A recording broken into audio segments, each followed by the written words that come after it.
30 April কেন্দ্রীয় মন্ত্রিসভা জাতিগত জনগণনার সিদ্ধান্ত গ্রহণ করেছে। এই ঐতিহাসিক সিদ্ধান্তের জন্য শুক্রবার প্রদেশ বিজেপি কার্যালয়ে সাংবাদিক সম্মেলন করে প্রধানমন্ত্রী নরেন্দ্র মোদী ও কেন্দ্রীয় মন্ত্রিসভাকে ধন্যবাদ ও অভিনন্দন জানান প্রদেশ বিজেপির সভাপতি রাজীব ভট্টাচার্য। সাংবাদিক সম্মেলনে তিনি আরও জানান, 2011 সালে সর্বশেষ জনগণনা হয়েছিল। 2021 সালে জনগণনা হওয়ার কথা থাকলেও তা করা যায়নি।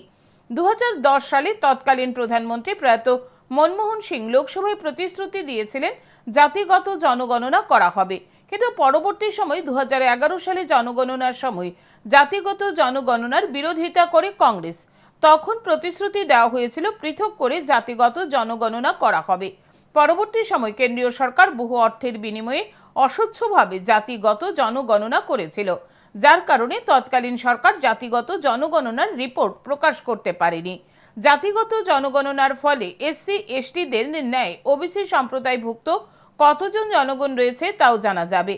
কেন্দ্রীয় সরকার ইতিমধ্যে সমাজে অর্থনৈতিকভাবে দুর্বল অংশের মানুষদের চিহ্নিত করে তাদের জন্য সর্বক্ষেত্রে 10% সংরক্ষণ ব্যবস্থা চালু করার সিদ্ধান্ত নিয়েছে।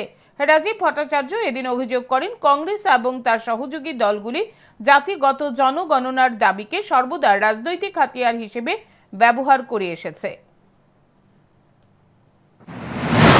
আমাদের দেশের যশস্বী প্রধানমন্ত্রী নরেন্দ্র মোদীজিকে আন্তরিকভাবে অনেক অনেক অভিনন্দন এবং শুভেচ্ছা জানাচ্ছি।